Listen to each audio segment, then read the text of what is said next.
హైదరాబాద్ నాగోల్లో నిత్య పెళ్లి కొడుకు ఆగడాలు వెలుగులోకొచ్చాయి. బాధితురాలి ఫిర్యాదు మేరకు పోలీసులు కేసు నమోదు చేసి దర్యాప్తు చేస్తున్నారు. అయితే హైకోర్టు న్యాయవాదిగా చెలామణి అవుతున్న అమరేందర్ అనే వ్యక్తి భార్య ఉండగానే చనిపోయిందని చెప్పి వేరే యువతిని పెళ్లి చేసుకున్నాడు. ఇదే రీతిలో పలువురు బాధితులు అతని బారిన పడ్డట్టు తెలుస్తోంది. అమరేందర్ మొదటి భార్యకు 2 పిల్లలు కాగా ప్రతిసారి ఆడపిల్లలే పుడుతున్నారని, భార్యకు ఇల్లీగల్ గా 4 సార్లు అబార్షన్ చేయించారని బాధితురాలు చెప్పింది.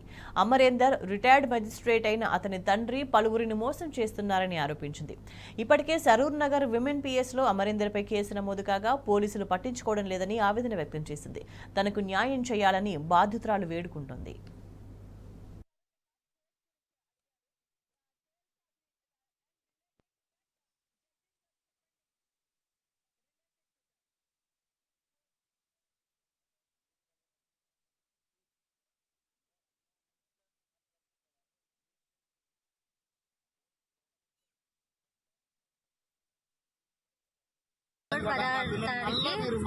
నైట్ 7:40 నిమిషాలకి అయింది.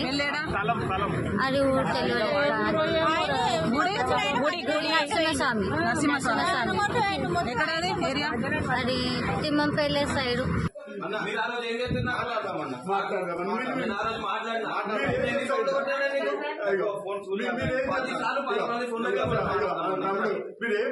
ఏదో పెళ్ళని చేసుకున్నావు, కారణం చెప్పి పెళ్ళని చేసుకున్నావు ఎందుకు